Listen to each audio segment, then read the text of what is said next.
Solène, une mécanicienne simple d'une petite ville. On m'a indiqué ce boui-boui et quand j'arrive ici, je tombe sur vous. Vous allez réparer ma voiture pour un déjeuner? Si ce n'était que pour votre déjeuner, je ne changerais même pas l'huile. Mais ne vous inquiétez pas, je vais résoudre ce que personne n'a réussi. Elle fait face à un millionnaire arrogant qui rit et lance « Vous allez réparer ma voiture pour un déjeuner ?» Il parie que même des ingénieurs d'Europe n'ont pas réussi, tandis qu'elle tient les clés avec ses mains tachées de cambouis. Le silence est pesant quand Solène répond quelque chose qui change tout. Personne là-bas n'imagine ce qu'elle est sur le point de découvrir. Mon ami, abonnez-vous à la chaîne pour ne rien manquer de cette histoire et commentez ci-dessous de quelle ville de France vous nous suivez. Je veux savoir d'où vous m'accompagnez. Solène Dubois avait 32 ans et des mains qui connaissaient le cœur de n'importe quel moteur, comme on lit les lignes de sa propre main. 8 ans à travailler dans des concessions de véhicules importés à Paris lui avaient donné quelque chose que l'argent ne peut acheter. L'instinct de sentir où le défaut se cache quand tous les ordinateurs disent que tout va bien. C'est pourquoi elle était revenue à Vichy, avait loué un garage modeste à la sortie de l'A75 et avait accroché une simple pancarte « Atelier Dubois, diagnostic complexe ». L'endroit n'avait rien de luxueux. Les murs portaient encore les taches d'huile des décennies précédentes. Le sol en ciment présentait des fissures qu'elle avait elle-même comblées avec de la résine époxy, et le ventilateur de plafond grinçait à un rythme hypnotique les après-midi chauds d'octobre. Mais il y avait un pont élévateur hydraulique allemand que Solène avait acheté lors d'une vente aux enchères à Lyon, un scanner automobile professionnel Bosch qui lui avait coûté 4 mois d'économie, et surtout, il y avait la réputation, cette renommée silencieuse qui se propage parmi les chauffeurs chevronnés quand quelqu'un résout ce que les autres ont abandonné. Ce jeudi matin, le soleil était encore bas quand Solène entendit le vrombissement inimitable d'un moteur 6 cylindres en ligne venant de la route. Ce n'était pas le vrombissement rauque des moteurs français, c'était ce son velouté, continu, aristocratique. Une ancienne Mercedes, elle aurait parié et elle avait raison. Le coupé 300 CE rouge cerise entra lentement dans l'atelier, comme on entre dans un endroit qui ne mérite pas sa présence. La peinture métallisée brillait comme si elle venait de sortir du showroom. Les chromes étincelaient sans une seule tache d'oxydation, et l'étoile à 3 branches sur le capot réfléchissait la lumière du matin avec cette arrogance silencieuse que seules les voitures allemandes des années 90 peuvent avoir. Solène essuya ses mains sur le chiffon de coton déjà noirci par le cambouis et observa le conducteur descendre. Antoine Lefebvre n'avait pas besoin de présenter de carte de visite. Costume de lin beige italien, chaussures en cuir sans une éraflure, Rolex en or au poignet gauche et cette manière de toujours évaluer la valeur des choses autour de lui. Il regarda l'atelier avec un demi-sourire qui oscillait entre amusement et dédain. Il ajusta sa montre au poignet et finit par regarder Solène. « Alors, vous êtes la mécanicienne miraculeuse dont tout le monde parle », dit-il sans saluer, sans tendre la main, sans faire le moindre effort pour paraître poli. « J'ai un petit problème ici que 3 ateliers spécialisés à Stuttgart n'ont pas réussi à résoudre. J'ai pensé donner une chance au talent local. Vous savez comment c'est, hein ?» Solène sentit le sang lui monter à la tête, mais garda la voix ferme. Elle avait appris très tôt que des hommes comme Lefebvre attendaient 2 réactions. Soit on baisse la tête et on accepte l'humiliation, soit on explose et on confirme qu'on est trop émotif pour les travaux sérieux. Elle choisit la 3e voie. Elle ignora complètement le ton et alla droit au but. « Quel est le défaut ?» demanda-t-elle en s'essuyant les mains. Lefebvre soupira comme s'il expliquait quelque chose d'évident à un enfant.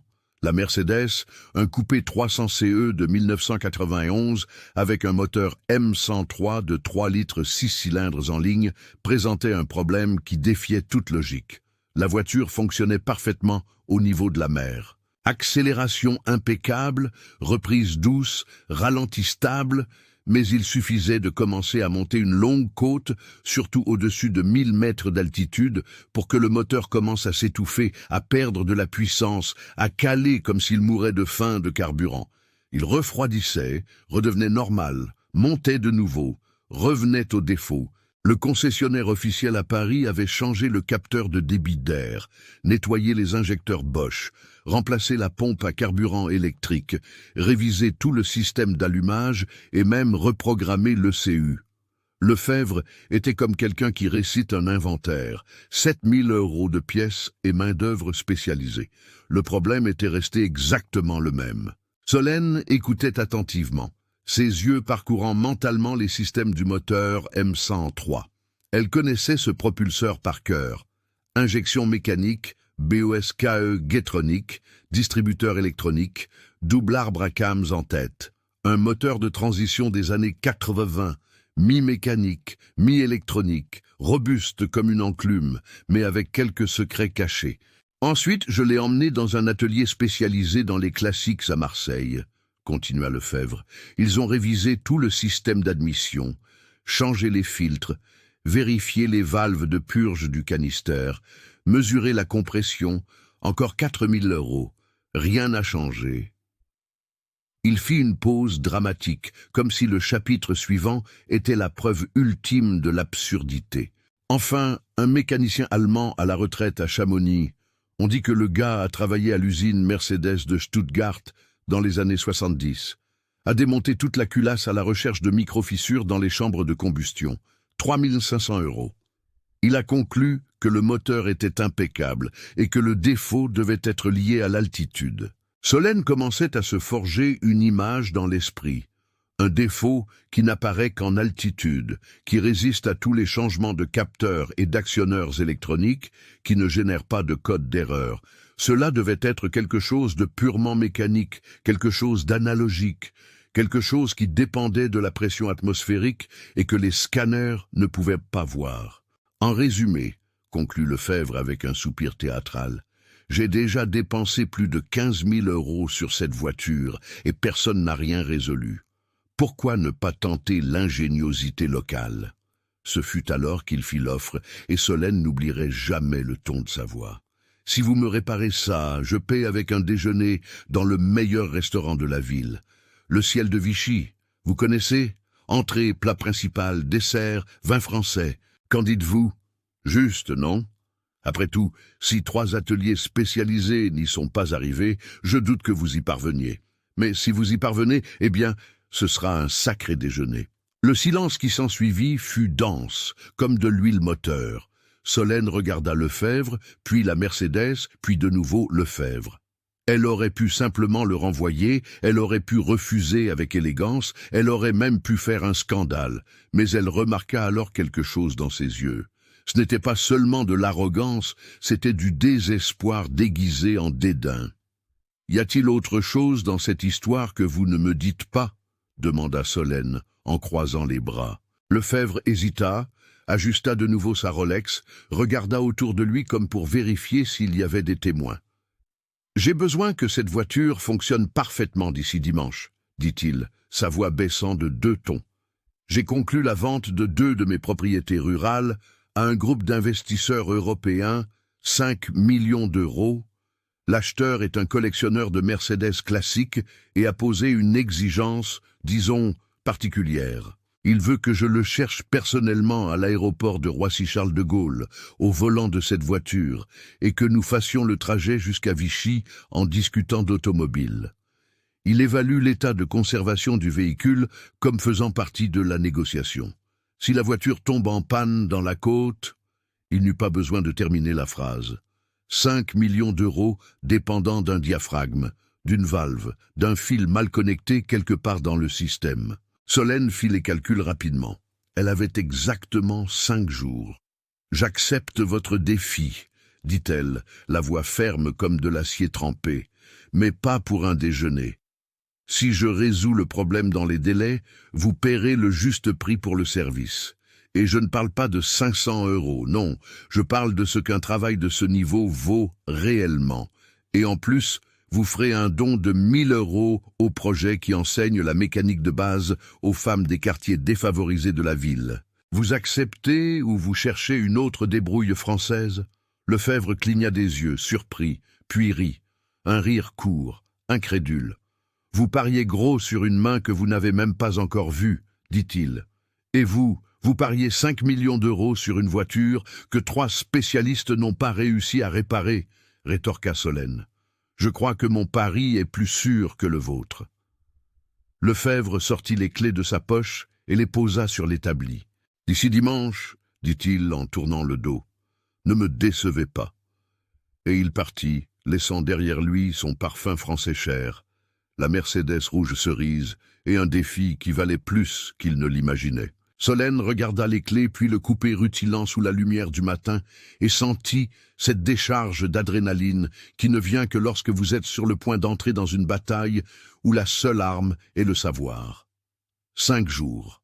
Un moteur qui avait défié les meilleurs et une femme qui avait toutes les raisons du monde de prouver que le talent ne se mesure pas à la taille du nom de famille que l'on porte. Dès que Lefebvre partit, Solène verrouilla le portail de l'atelier et plaça une pancarte improvisée sur la porte.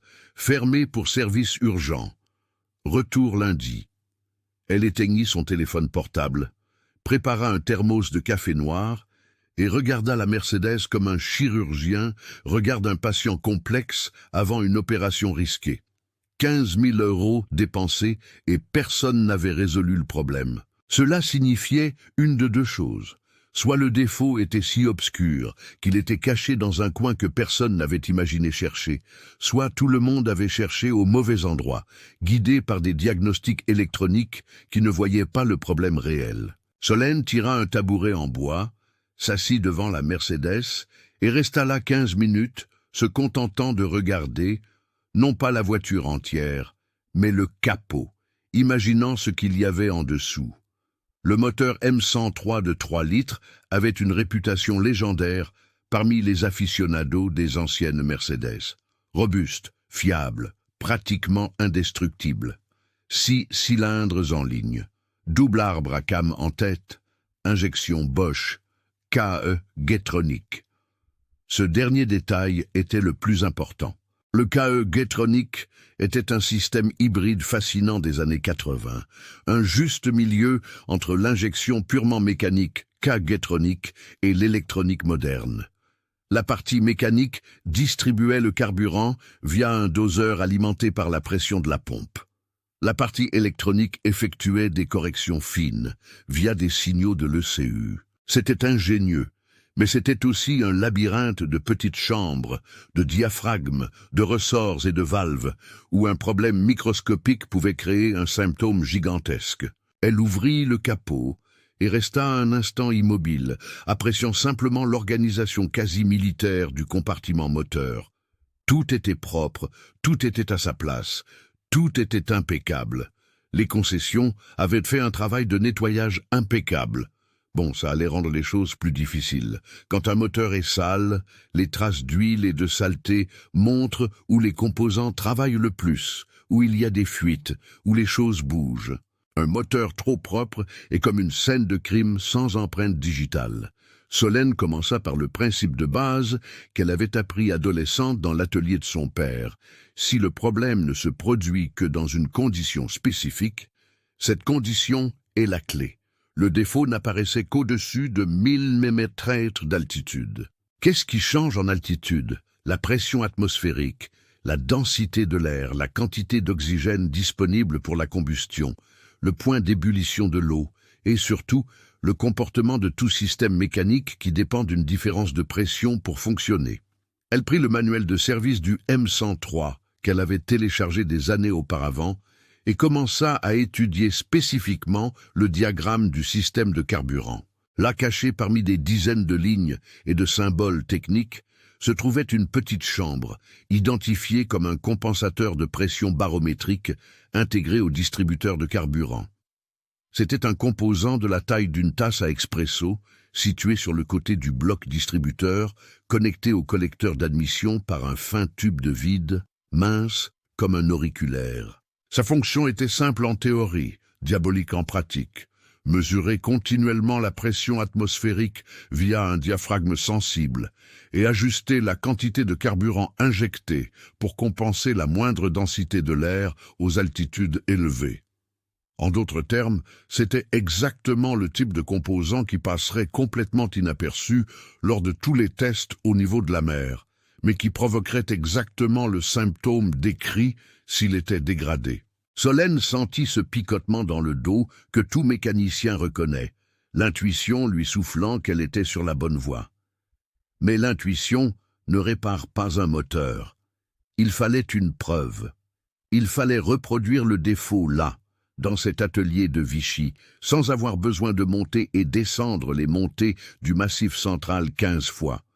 Il fallait simuler l'altitude, et elle n'avait pas de chambre à vide professionnelle qui coûtait le prix d'une voiture populaire. C'est alors que Solène eut une idée qui frôlait le génie de l'improvisation. Elle avait un compresseur d'air industriel dans un coin de l'atelier, de ceux utilisés pour les outils pneumatiques.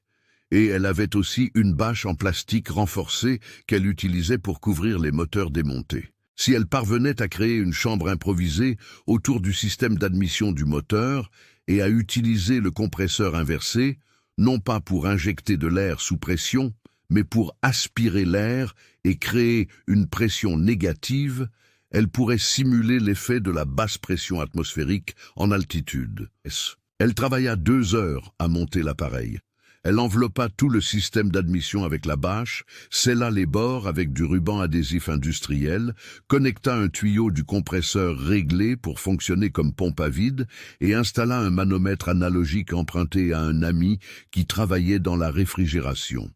La pression atmosphérique normale à Vichy, déjà à 250 mètres au-dessus du niveau de la mer, était d'environ 660 mm. Dans les montées du Massif Central, près des 1000 mm, elle chuterait à environ 650 mm, une petite différence, mais suffisante. Elle alluma le moteur. Le vrombissement velouté des 6 cylindres emplit l'atelier. Tout était parfait. Ralenti stable à 750 mi, température montant progressivement sans problème.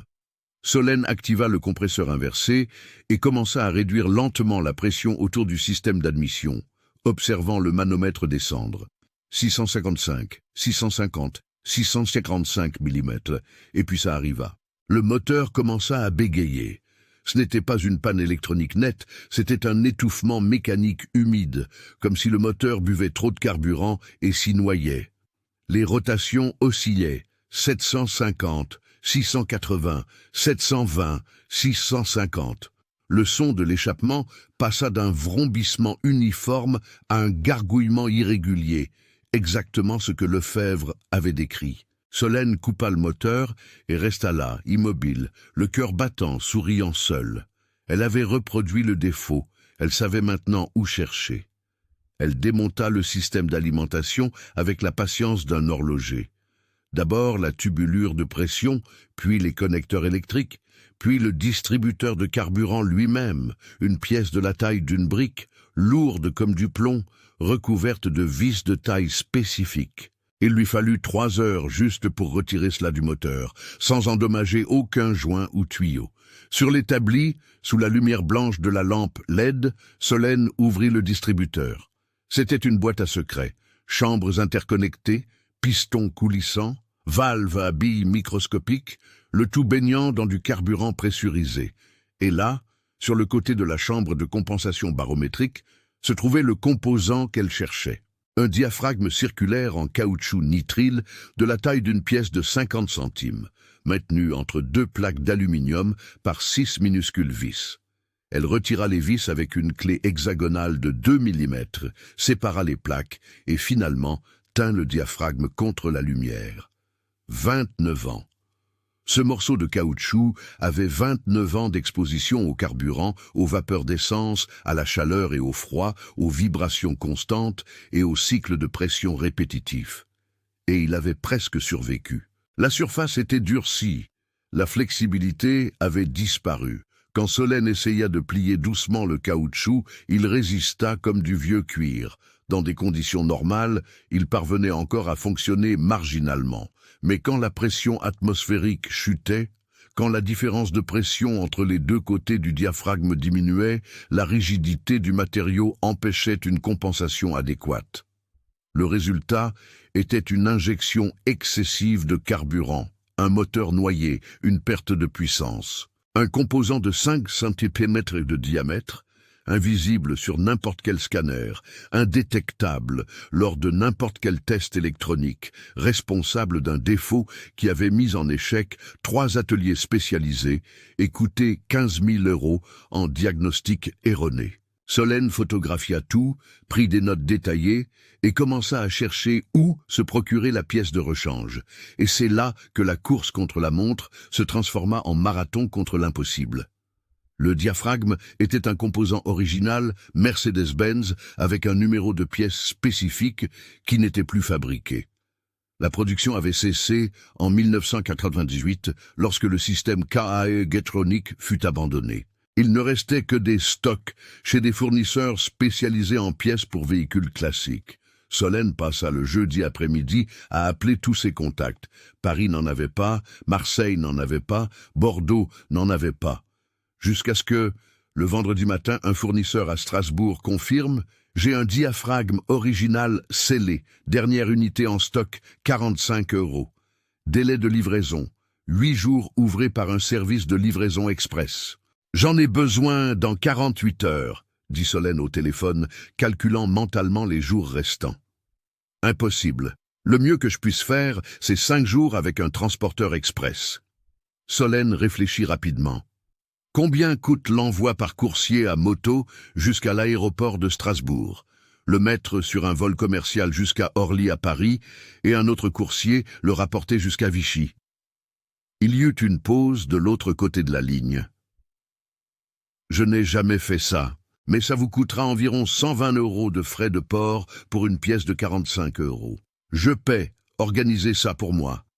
Et ainsi, Solène dépensa presque tout le budget du service juste pour le transport d'un morceau de caoutchouc de la taille d'une rondelle qui pesait 30 grammes. La pièce arriva le samedi à 16 h. Solène signa la réception avec des mains tremblantes de fatigue. Elle avait dormi au maximum 8 heures au cours des 72 dernières heures et déchira l'emballage là, sur place. Le diaphragme était impeccable. Caoutchouc flexible, noir comme la nuit, sans une seule marque de dégradation. La nuit du samedi fut la plus longue de la vie de Solène. Elle travailla sous la lumière froide des lampes LED, remontant le distributeur avec une précision chirurgicale. Chaque vis avait un couple de serrage spécifique, indiqué dans le manuel. 3 Nm, 5 Nm, 8 Nm. Chaque joint nécessitait une très fine couche de scellé en silicone, résistant au carburant. Chaque tube de pression devait être reconnecté dans l'ordre exact, sans inverser les positions. Une erreur et tout le système échouerait. À 6 h du matin ce dimanche, les yeux brûlants de fatigue et les mains tachées de cambouis noirs jusqu'au poignet, Solène serra la dernière vis, abaissa le capot de la Mercedes et tourna la clé de contact. Le moteur s'éveilla avec ce vrombissement velouté, profond, confiant. Solène installa de nouveau le système de simulation d'altitude, activa la pompe à vide et réduisit la pression. 650, 645, 640 mm. Le moteur continua de ronronner comme un chat satisfait, sans problème, sans étouffement, sans oscillation.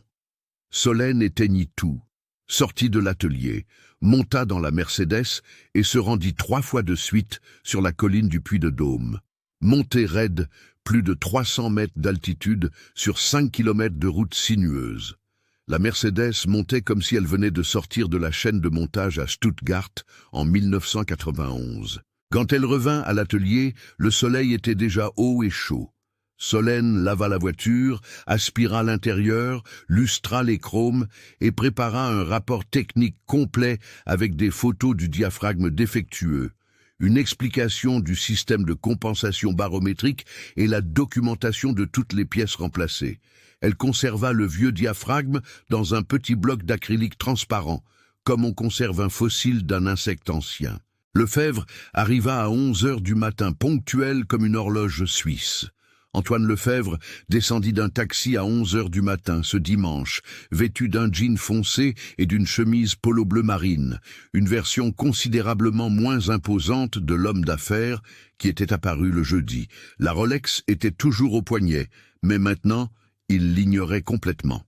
Il regarda l'atelier, vit le portail entrouvert et marcha lentement comme quelqu'un qui ne veut pas arriver trop vite au verdict qui pourrait tout changer. Solène était appuyée contre la Mercedes rouge cerise, qui rutilait sous le soleil du matin comme un bijou fraîchement poli. Elle tenait une chemise de documents dans sa main gauche et dans sa droite une petite boîte d'acrylique transparente qui captait la lumière, formant des arcs-en-ciel sur les bords. « Bonjour », dit Solène, et sa voix avait cette calme qui ne vient qu'après 3 nuits sans bien dormir et la certitude absolue d'un travail bien fait. Lefebvre s'arrêta à 2 mètres, ses yeux allant de la voiture à Solène et de nouveau à la voiture. « Vous avez réussi ?» demanda-t-il. Et il y avait une vulnérabilité dans cette question qui n'était pas présente le jeudi. « Oui, j'ai réussi », répondit Solène simplement. « Mais avant que vous ne testiez, vous devez comprendre ce qui n'allait pas, car ce n'était pas de la chance, c'était une méthode. » Elle ouvrit la chemise et montra le rapport technique. Lefebvre prit les feuilles et commença à lire debout, là, au milieu de l'atelier, pendant que Solène expliquait chaque point avec cette didactique naturelle de ceux qui maîtrisent vraiment un sujet. Le problème se trouvait dans le système Bosch KE Getronic de votre moteur M103, commença Solène en pointant le diagramme imprimé. C'est un système hybride qui combine la distribution mécanique de carburant avec une correction électronique. La partie mécanique fonctionne via un distributeur alimenté par la pression de la pompe, mais ici, caché sur le côté de ce distributeur, il y a un composant appelé compensateur de pression barométrique. Lefebvre regardait le diagramme, essayant de comprendre. Sa fonction est simple, mesurer la pression atmosphérique et ajuster la quantité de carburant injecté lorsque vous montez à des altitudes élevées où l'air se raréfie. Il le fait grâce à un diaphragme de caoutchouc sensible qui bouge en fonction des changements de pression. Solène montra ensuite la boîte d'acrylique. À l'intérieur, conservé comme un artefact archéologique, se trouvait le diaphragme défectueux, un cercle de caoutchouc noir de la taille d'une galette, avec des marques visibles de durcissement et de dégradation moléculaire. Ce diaphragme avait 29 ans, dit Solène. Son caoutchouc nitrile a subi une dégradation naturelle, il a perdu de sa flexibilité, il est devenu rigide. Dans des conditions normales, au niveau de la mer, il parvenait encore à fonctionner marginalement, mais lorsque la pression atmosphérique chutait au-dessus de 1000 mètres d'altitude, la rigidité empêchait une compensation adéquate. Le résultat était une injection excessive de carburant. Votre moteur se noyait littéralement. Lefebvre tint la boîte d'acrylique contre la lumière, observant le diaphragme comme on observe le coupable de 3 semaines de cauchemar. « Un morceau de caoutchouc », murmura-t-il. 15 000 € dépensés, et le problème était un morceau de caoutchouc de 500 cm. Ce n'était pas évident, dit Solène, et il y avait de la générosité dans cette affirmation.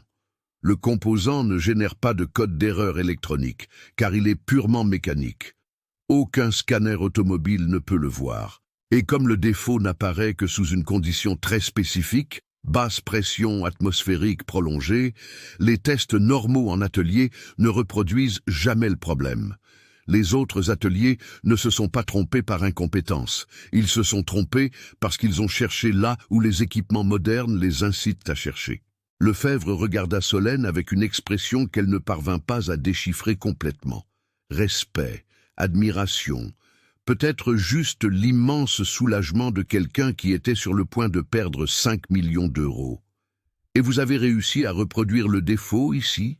demanda-t-il. « J'ai construit un système improvisé pour simuler une basse pression atmosphérique autour du système d'admission, » expliqua Solène, et pour la première fois, un petit sourire apparut au coin de ses lèvres. J'ai utilisé un compresseur inversé, une bâche en plastique et un manomètre de réfrigération. Quand je réduisais la pression au niveau trouvé dans la côte, le moteur reproduisait le défaut. Exactement. C'est là que j'ai eu la certitude. Elle raconta ensuite la recherche désespérée de la pièce, le fournisseur à Strasbourg, le transport insensé qui coûta 6 fois plus cher que le composant lui-même, les 12 heures consécutives de travail du samedi soir, remontant le distributeur avec une précision chirurgicale. J'ai testé en montant la colline du Puy de Dôme 3 fois consécutives, conclut Solène. 300 mètres d'altitude, 5 kilomètres de montée raide. Le moteur n'a pas montré le moindre hoquet. Il est prêt pour votre voyage jusqu'à Roissy-Charles de Gaulle et retour. Lefebvre ferma les yeux un instant, respira profondément, et quand il les rouvrit, quelque chose avait changé en eux. « Puis-je tester maintenant ?»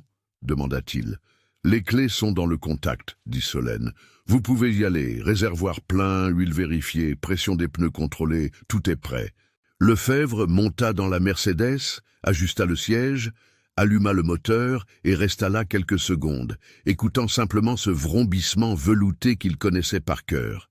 Puis il sortit lentement de l'atelier, fit un signe à Solène et disparut sur la route. Solène regarda sa montre. Midi. Si tout se passait bien, Lefebvre arriverait à Roissy-Charles de Gaulle vers 15 heures, chercherait l'investisseur européen et commencerait le voyage de retour. Le véritable test aurait lieu là. 3 heures de conversation, 240 km/h de route, la montée des massifs centrales avec ses tronçons raides au-dessus de 1000 mètres d'altitude. Si la voiture tombait en panne, l'affaire s'effondrerait. Solène réussit à déjeuner. Elle prépara plus de café, tenta de lire quelque chose, réorganisa les outils sur l'établi, mais sa tête était sur la route, imaginant la Mercedes montant les courbes sinueuses de la montagne. À 18h30, alors que le soleil commençait à peindre le ciel en orange, Solène entendit le vrombissement familier venant de l'A75.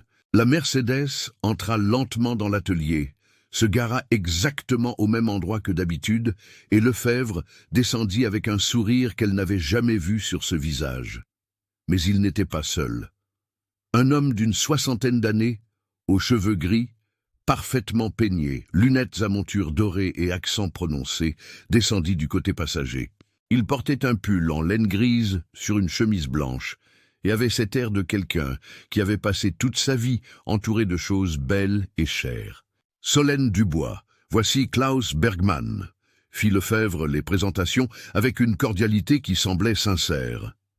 Ingénieur retraité de Mercedes-Benz, il a travaillé 23 ans au département de développement moteur à Stuttgart et est maintenant mon nouvel associé dans l'affaire des propriétés. Klaus tendit la main et Solène la serra, sentant la fermeté de quelqu'un qui avait travaillé toute sa vie avec une précision allemande. « Monsieur Lefebvre m'a raconté toute l'histoire pendant le voyage, » dit Klaus dans un excellent français, mais avec cette musicalité germanique inimitable. « J'ai été fasciné. Un défaut dans le compensateur barométrique du CAE Getronic. Je n'ai pas vu un tel cas depuis 15 ans. Et vous avez diagnostiqué sans avoir accès à une chambre d'altitude professionnelle ?» Solène confirma et expliqua rapidement le système improvisé. Klaus écoutait avec une attention absolue, posant des questions techniques précises sur les couples de serrage, les procédures de purge du système, l'alignement des chambres du distributeur. Ce n'étaient pas des questions de curiosité, c'étaient des questions de quelqu'un qui connaissait vraiment ce moteur de l'intérieur et qui testait ses connaissances à elle. Très impressionnant, conclut Klaus, après avoir écouté toutes les réponses. J'ai travaillé avec des ingénieurs qui auraient mis 1 semaine pour arriver à ce diagnostic avec tous les équipements disponibles. Vous l'avez fait en 4 jours avec un compresseur et une bâche. Il fit alors quelque chose d'inattendu. Il sortit une carte de visite de sa poche et la tendit à Solène. J'ai une petite collection de Mercedes classiques dans le sud de la France. 12 véhicules, tous antérieurs à 1995, tous avec des systèmes complexes que très peu de gens comprennent réellement. Si un jour vous avez besoin de conseils techniques, ou si un jour vous voulez travailler dans la restauration de haut niveau, contactez-moi. Les gens avec votre talent sont rares. Solène tint la carte, sentant ce picotement étrange quand une porte s'ouvre sur un endroit dont on ignorait même l'existence. « Merci, monsieur Bergmann », dit-elle simplement. Klaus retourna à la Mercedes et Lefebvre resta un instant. « Le voyage a été parfait », dit-il d'une voix basse. « 240 kilomètres à parler d'automobile. Nous avons monté la côte 3 fois parce que Klaus voulait tester différentes vitesses et régimes de rotation. Le moteur n'a pas eu un seul hoquet. Il s'est comporté comme s'il était sorti de l'usine hier. Il y eut une pause. L'affaire est conclue. 5 millions d'euros. Nous avons signé les documents chez le notaire il y a 2 heures. Solène se contenta d'acquiescer, sans montrer l'explosion de soulagement qu'elle ressentait à l'intérieur. « Je reviendrai demain pour régler le paiement », continua Lefebvre, « et ce ne sera pas le montant que vous avez demandé, ce sera plus, parce que vous n'avez pas seulement réparé une voiture, vous avez sauvé une entreprise entière. » Il tendit la main et cette fois Solène la serra, sentant que c'était plus qu'une simple poignée de main. C'était une reconnaissance. « Merci », dit Lefebvre, et il partit. Solène resta seule dans l'atelier vide, avec l'odeur de métal et d'huile dans l'air, la lumière orangée du coucher de soleil entrant par les fenêtres sales, et cette étrange sensation de victoire mêlée d'une fatigue extrême. Elle regarda la boîte d'acrylique avec le diaphragme défectueux. Un composant de 45 € avait tenu en suspens une affaire de 5 millions d'euros. Une femme seule dans un atelier modeste avait résolu ce que 3 ateliers spécialisés n'avaient pas pu faire.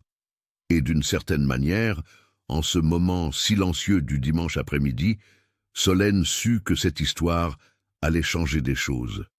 Non seulement pour elle, mais pour toutes les filles et les femmes qui entendraient un jour parler de la mécanicienne qui avait diagnostiqué l'impossible avec un compresseur et une bâche. Parce que le talent ne réside pas dans les immeubles élégants, ni dans les ateliers aux murs de verre. Le talent réside en ceux qui ont le courage de regarder là où personne n'a regardé, de penser ce que personne n'a pensé et de prouver, une vis après l'autre, que le savoir vaut plus que n'importe quel nom de famille dorée. Solène dormit 14 heures d'affilée cette nuit de dimanche. Elle dormit avec ses vêtements de travail, encore tachés de cambouis, avec l'odeur de gazole dans les cheveux, les mains rugueuses, à force de manipuler des outils. Elle dormit le sommeil profond de ceux qui ont gagné une bataille qui semblait impossible. Et quand elle se réveilla le lundi, il était déjà plus de 10 heures du matin et le soleil entrait fort par la fenêtre du petit appartement qu'elle louait près de l'atelier. Elle prit une longue douche, se lava les cheveux 3 fois pour enlever l'odeur de carburant, passa de la crème sur ses mains desséchées et enfila un jean propre et un chemisier bleu clair. Ce n'était pas de la vanité, c'était juste le respect de ceux qui savent que certaines conversations méritent une version présentable de soi-même. Elle arriva à l'atelier à midi et trouva une enveloppe marron sous la porte. À l'intérieur, un mot manuscrit d'une écriture élégante et penchée. Solène, j'ai dû retourner à Paris pour des réunions. Je reviendrai mercredi matin pour régler tout cela. Encore un grand merci à elle. Solène rangea le mot et passa les 2 jours suivants à remettre l'atelier en ordre. Elle lava le sol, organisa les outils par taille et fonction, catalogua les pièces en stock, répondit aux emails de clients qui attendaient des services moins urgents. Un travail de routine, le genre de tâche répétitive qui laisse l'esprit libre de vagabonder. Et l'esprit de Solène vagabonda beaucoup pendant ces 2 jours. Elle pensa à Klaus Bergmann et à la carte de visite qui était toujours dans la poche de son jean. Elle pensa aux 12 Mercedes classiques qu'il avait mentionnées. Elle pensa à ce que ce serait de travailler dans la restauration de haut niveau, avec des pièces rares, avec des moteurs que très peu de gens en France maîtrisaient. Elle pensa aussi au projet social qu'elle avait mentionné à Lefebvre, ce cours de mécanique de base pour femmes des quartiers défavorisés qui avait lieu le samedi dans un garage emprunté avec des outils donnés et des instructeurs bénévoles. Solène y donnait des cours 1 fois par mois. Elle enseignait les bases, comment changer l'huile, comment identifier les bruits étranges, comment ne pas se faire arnaquer dans les ateliers. Mais le projet avait besoin de beaucoup plus. Il avait besoin d'équipements, d'un espace adéquat, de matériel pédagogique, d'une certification professionnelle reconnue. Il avait besoin d'argent. 1 000 €. C'était ce qu'elle avait demandé à Lefebvre dans le cadre de l'accord.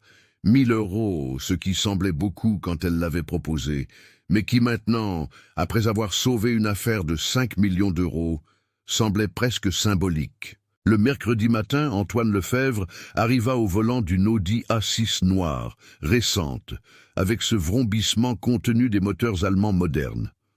Il portait un costume gris clair, une cravate bleu marine et cette Rolex qui semblait faire partie intégrante de son poignet. Mais quelque chose avait changé en lui. L'arrogance avait cédé la place à quelque chose que Solène mit quelques secondes à identifier. Une humilité sincère. « Bonjour Solène », la salua-t-il. Et pour la première fois depuis qu'ils se connaissaient, il sembla réellement la voir comme une personne, pas comme une simple prestataire de service. « Bonjour », répondit Solène. « Un café ?» Lefebvre accepta. Ils s'assirent à une petite table improvisée que Solène gardait dans un coin de l'atelier.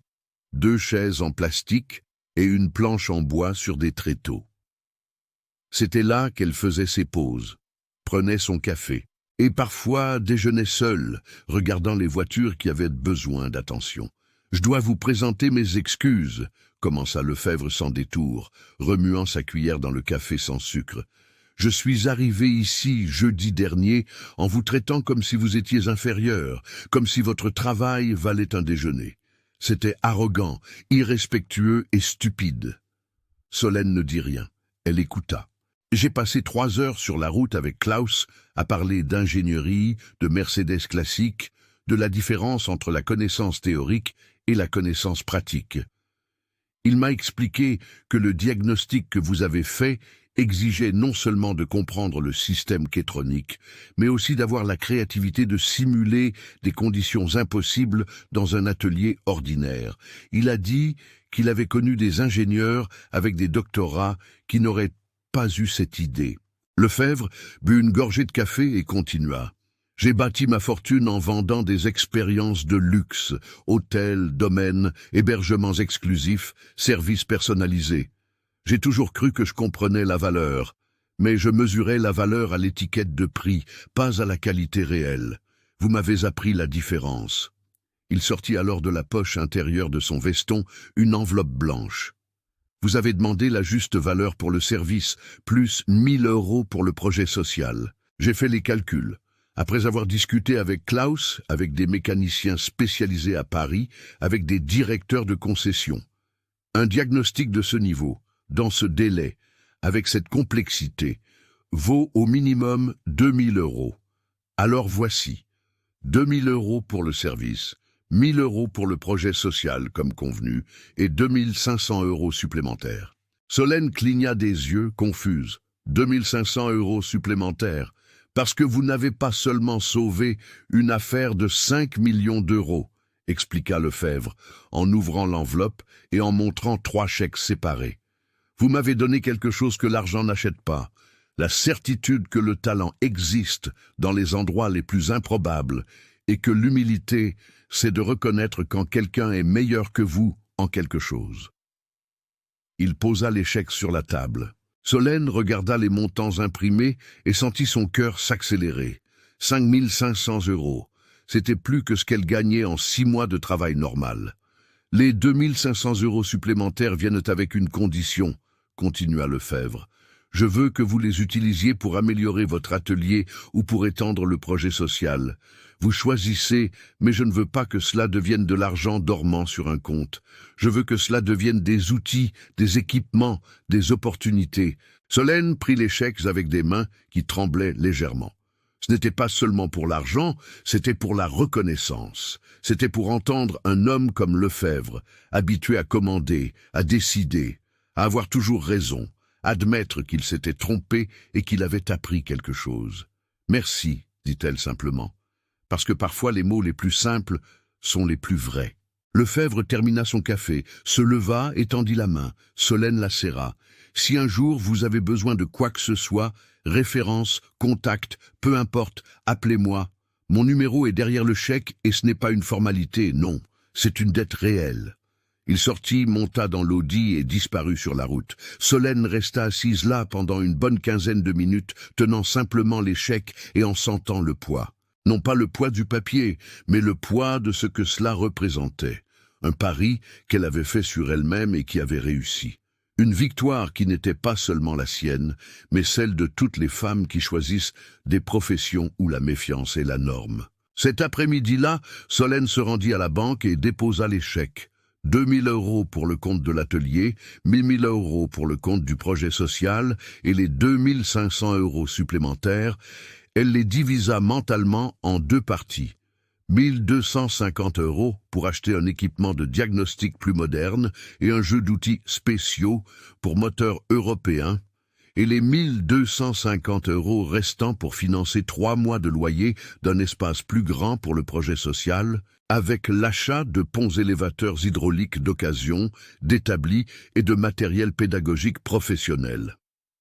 Le samedi suivant, quand Solène arriva au hangar du projet pour donner son cours de mécanique aux femmes, elle réunit les 17 élèves dans le garage exigu et raconta toute l'histoire. Elle raconta l'histoire de Lefebvre et de son pari offensant, de la Mercedes rouge cerise, du diaphragme microscopique qui avait vaincu 3 ateliers spécialisés, de la nuit entière passée à remonter le distributeur, de Klaus Bergmann et de son respect sincère pour le travail bien fait. « Et je vous ai raconté tout cela, » conclut Solène, regardant ces 17 femmes d'âges et d'origines différents, non pas pour me vanter, mais pour que vous compreniez une chose. Le monde doutera de vous. Il vous offrira un déjeuner quand le travail vaut 2000 €. Il se demandera si vous savez vraiment ce que vous faites. Il vous demandera toujours s'il ne vaut pas mieux appeler un homme pour résoudre le problème. Elle fit une pause. Et quand cela arrivera, vous ferez exactement ce que j'ai fait. Acceptez le défi, prouvez votre compétence par un travail impeccable et exigez ce que cela vaut réellement. Non pas par arrogance de croire que vous êtes meilleur que tout le monde, mais par l'humilité de savoir exactement combien vous valez. Une des élèves, Jeanne, 19 ans, cheveux attachés en queue de cheval et mains déjà sales de cambouis avant même le début du cours, leva la main. « Solène, quand vous étiez là, seule dans l'atelier, à démonter ce distributeur sans savoir si ça allait marcher, avez-vous eu peur ?» Solène réfléchit à la question. Elle pensa à l'honnêteté que ces femmes méritaient. « Oui, j'ai eu peur, » répondit-elle. « Peur d'échouer, peur de perdre du temps et de l'argent, peur de prouver que les sceptiques avaient raison. Mais vous savez ce qui m'a fait continuer? La certitude qu'abandonner serait pire qu'échouer. Échouer en essayant, ça apprend quelque chose. Abandonner sans essayer, ça n'apprend rien. Ce samedi-là, les cours furent différents.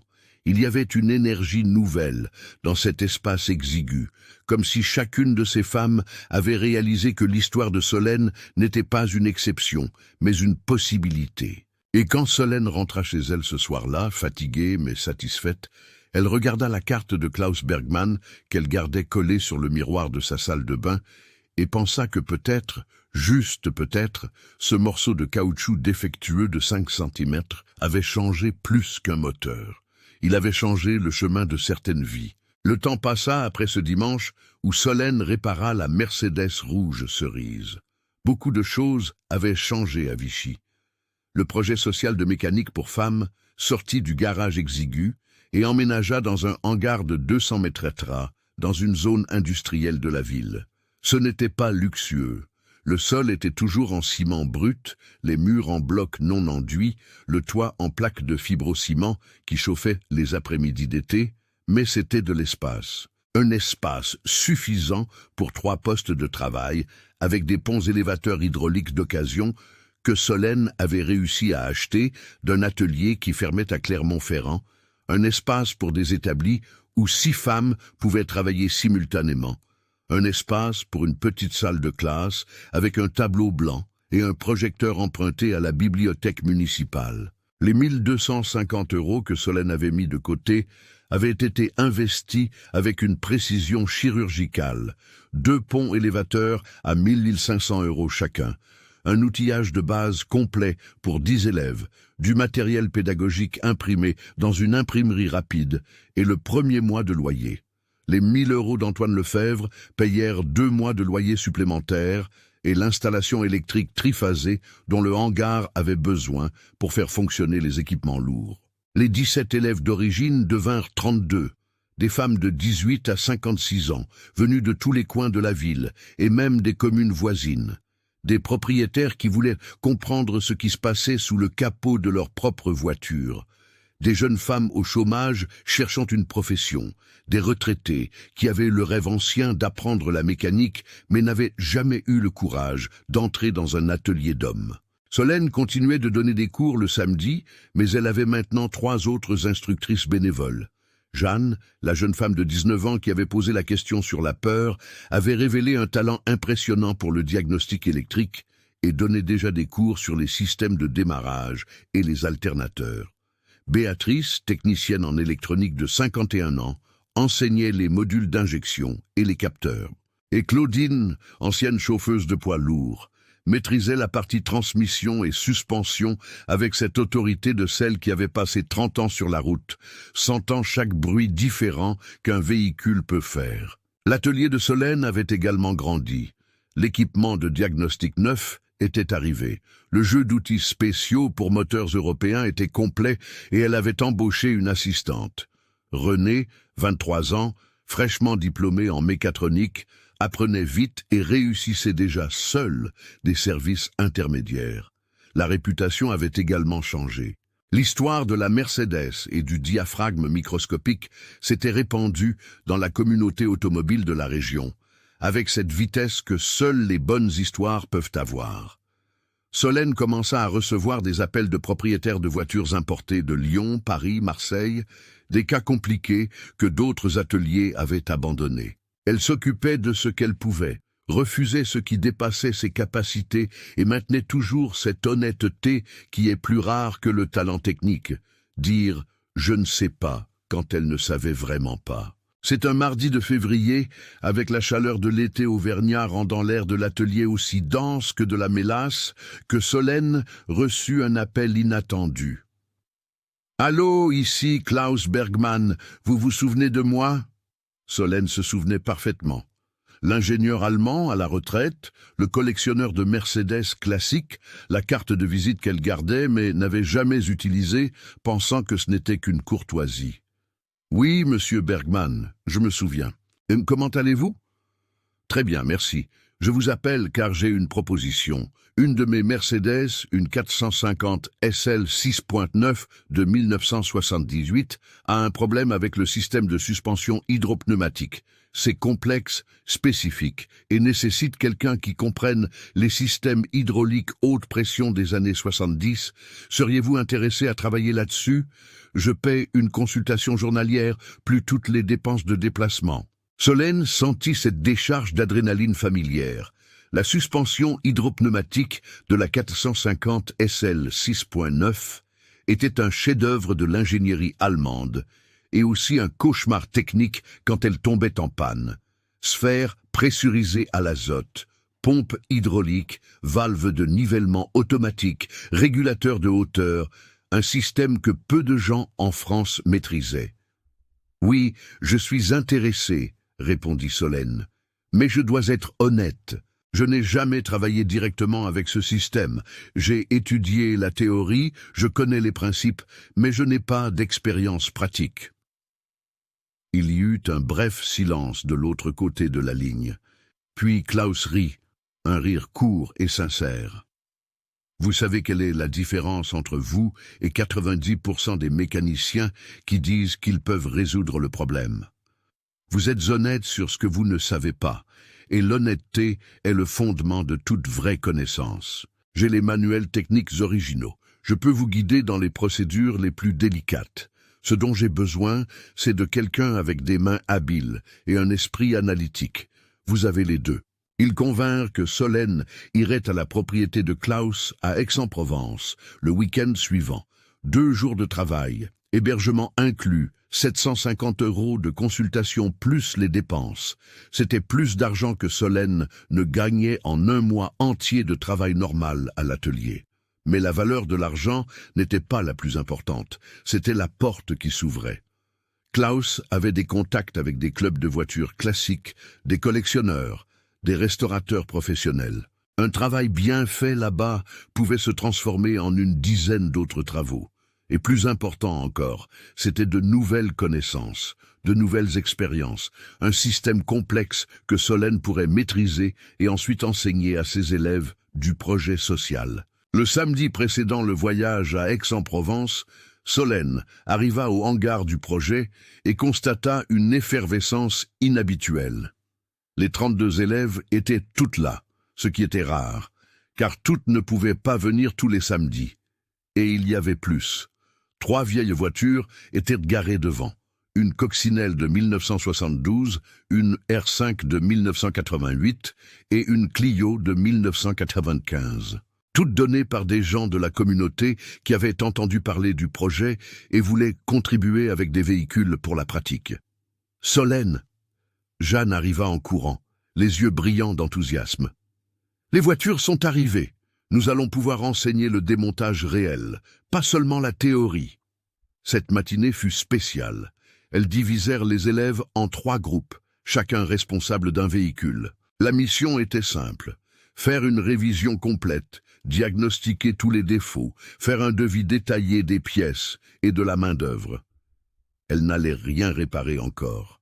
Il fallait d'abord apprendre à voir, à toucher, à comprendre. Solène circulait entre les 3 groupes, observant, corrigeant, enseignant. Elle vit Jeanne enseigner à un groupe de 5 femmes comment utiliser le multimètre pour tester l'alternateur de la coccinelle. Elle vit Béatrice aider 6 autres à comprendre le fonctionnement de l'injection électronique monopoint de la Clio. Elle vit Claudine expliquer à un 3e groupe comment identifier les jeux dans les rotules de direction de la R5. Et à un certain moment de cette matinée, en observant ces 32 femmes salies par le cambouis, concentrées, posant des questions intelligentes, discutant de diagnostics, Solène eut une révélation silencieuse. Ce diaphragme en caoutchouc de 5 cm, ce composant microscopique qui avait sauvé une affaire de 5 millions d'euros, n'avait pas seulement changé sa vie. Il avait créé une onde. Les 5 500 € de Lefebvre s'étaient transformés en ce hangar, en ces ponts élévateurs, en ces outils, en ces 32 femmes qui apprenaient. Et ces 32 femmes allaient être formées, allaient travailler, allaient enseigner à d'autres femmes. L'onde allait continuer. En fin de matinée, quand toutes s'arrêtèrent pour le déjeuner collectif, gamelles, apportées de la maison, nourriture simple partagée sur des bancs improvisés, Jeanne s'approcha de Solène avec un cahier à la main. « Solène, je peux vous montrer quelque chose ?» C'était un projet. Jeanne avait dessiné le schéma électrique complet d'un système d'éclairage automobile, incluant fusible, relais, faisceau. Il y avait des annotations dans les marges, des calculs d'ampérage, des spécifications de sections de fil. C'était un travail de niveau technique professionnel. Je postule pour un poste d'assistante dans une concession Volkswagen à Tours, expliqua Jeanne, à moitié timide, à moitié fière. J'ai apporté ce projet le jour de l'entretien. Le responsable a été impressionné. Il a dit qu'il n'avait jamais vu de candidate avec ce niveau de connaissances techniques. Ils m'ont appelé pour la 2e phase. Solène regarda ce cahier, ses dessins soignés, cette jeune femme de 19 ans qui, 3 mois auparavant, savait à peine tenir correctement une clé plate. « Vous y arriverez », dit Solène. Et ce n'était pas un encouragement vide. C'était une certitude. Cet après-midi-là, après le départ de toutes et que le hangar fut vide et silencieux, Solène resta encore un peu. Elle s'assit sur l'un des bancs en bois, regarda les 3 vieilles voitures attendant d'être réparées, les outils organisés sur les établis, le tableau blanc encore rempli de diagrammes du cours précédent. Elle pensa à son père, mécanicien de poids lourd, qui était mort quand elle avait 16 ans et qui n'avait jamais vu sa fille obtenir son diplôme de technicienne, ouvrir son propre atelier, enseigner à d'autres femmes. Elle pensa à Lefebvre et à son arrogance initiale, transformée en respect sincère. Elle pensa à Klaus Bergmann et à l'opportunité qui se présentait. Elle pensa aux 32 élèves qui peut-être, juste peut-être, n'auraient pas à se battre aussi durement qu'elle pour prouver leurs compétences. Et elle pensa à ce morceau de caoutchouc de 5 cm, maintenant conservé dans un bloc d'acrylique transparent sur l'étagère de l'atelier. Un composant qui avait coûté 45 € et généré une valeur impossible à calculer, car au bout du compte, Solène avait appris quelque chose d'important durant cette semaine folle d'octobre. La valeur des choses n'est pas dans le prix, elle est dans l'impact. Un diaphragme vaut 45 € dans un magasin de pièces détachées, mais le bon diaphragme, au bon moment, entre les bonnes mains, peut sauver 5 millions d'euros, créer des opportunités pour 32 femmes, ouvrir des portes qui semblaient à jamais verrouillées. Solène se leva, verrouilla le hangar et partit. Mais avant, elle s'arrêta à la porte, regarda une dernière fois derrière elle et murmura à l'espace vide « Ce n'est que le début ». Et c'était vrai. Parce que le véritable talent ne s'arrête pas quand la clé tourne dans le contact et que le moteur redémarre. Le véritable talent se multiplie, se répand, se transforme en héritage.